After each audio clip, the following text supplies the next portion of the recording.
വയനാട് ജില്ലയിൽ കടുവയുടെ സാന്നിധ്യം കൂടി വരികയാണ്. 2018 ടൈഗർ അതോറിറ്റിയുടെ സർവേ അനുസരിച്ച് 154 കടുവകളുണ്ട്. മാത്രമല്ല ഇവിടെ ഭൂമിയുടെ അളവ് കുറവാണ്. കാരണം ഇവിടെ 884.809 സ്ക്വയർ കിലോമീറ്ററാണ് ഉള്ളത്. ഒരു കടുവയുടെ സഞ്ചാരപഥം എന്ന് പറയുന്നത് 40 സ്ക്വയർ കിലോമീറ്ററാണ്. മാത്രമല്ല 7 പേരെ കടുവ കൊന്നു. ഇത്ര ഗുരുതരമായ ഗൌരവമായ വിഷയം നിയമസഭയിൽ ഉന്നയിച്ചപ്പോൾ മന്ത്രി പറയാണ് എനിക്ക് ലജ്ജ തോന്നുക എന്ന്. ഭയാനകമായ മരണമാണ്. നിയമസഭയിൽ മറ്റൊരു അംഗങ്ങളും മന്ത്രിക്ക് വേണ്ടി ഇടപെട്ടിട്ടില്ല എന്നുള്ളതാണ്. എല്ലാവരും നിശബ്ദമായിരുന്നു. കാരണം അവർ ഉൾക്കൊള്ളുന്നുണ്ട് അത്. കാരണം വയനാടിന്റെ ചുമതലയുള്ള, വയനാട്ടിൽ ഗുരുതരമായ വിഷയങ്ങൾ ഉണ്ടാകുമ്പോൾ കൃത്യമായി ഇടപെടേണ്ട വനവകുപ്പ് മന്ത്രിയാണ് സഭയിൽ എന്റെ പ്രസംഗത്തിൽ ഈ വിഷയം കോട്ട് ചെയ്തപ്പോൾ അദ്ദേഹം ലജ്ജ തോന്നുക എന്ന്.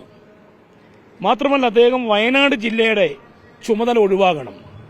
വയനാട് ജില്ലയിലെ സാധാരണക്കാരായ ജനങ്ങളോടുള്ള ഒരു വെല്ലുവിളിയാണ് മന്ത്രി സഭയിൽ ലജ്ജ തോന്നുന്നു എന്ന് പറഞ്ഞത്. ഇല്ലെങ്കിൽ അദ്ദേഹം ആ വാക്ക് പ്രസ്താവന പിൻവലിക്കണം.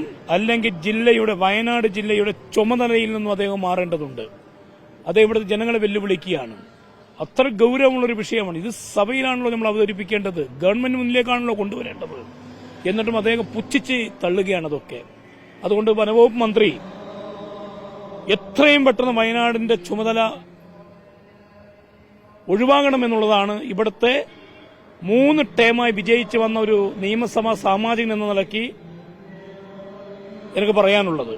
മന്ത്രി പ്രസ്താവന അല്ലാതെ പദ്ധതികളില്ലല്ലോ. ഇപ്പോൾ തന്നെ വടക്കനാട് സമരത്തിന്റെ ഭാഗമായി അവിടെ 6,37,00,000 രൂപ അനുവദിച്ചു. കിഫ്ബി അനുവദിച്ചായിട്ട് തന്നെ പറയും. ആ പദ്ധതി അട്ടിമറിക്കാൻ വേണ്ടി മന്ത്രി കൂട്ടുനിന്നു. ആ പദ്ധതി ക്രാഷ് കാർഡ് ഫെൻസിംഗ് ആണ്. മാങ്കുളം മാതിരിയുള്ള ആ വടക്കനാട് ഗ്രാമത്തെ ആ കാലാവസ്ഥയ്ക്കൊത്ത് അഴിമതിയില്ലാതെ നടപ്പാക്കാൻ പറ്റുന്ന ക്രാഷ് കാർഡ് ഫെൻസിംഗ് അട്ടിമറിച്ചുകൊണ്ട് മറ്റു ചില പദ്ധതികൾക്ക് അയാൾ ഊന്നൽ കൊടുക്കുക. അതിന് പിന്നെ മന്ത്രിയാ. അപ്പോൾ വയനാട്ടിലൊന്നും നടക്കരുത് എന്ന് മന്ത്രിക്ക് വളരെ വ്യക്തമായുള്ള ധാരണയുണ്ട്.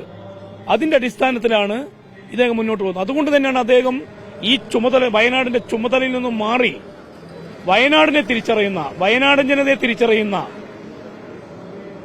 മന്ത്രിമാർ ജില്ലയുടെ ചാർജ് എടുക്കണം. മാത്രമല്ല കടുവ ഏറ്റവും അവസാനമായി ആക്രമിച്ച് കൊലപ്പെടുത്തിയത് ബ്രജേഷ് എന്ന് പറയുന്ന 36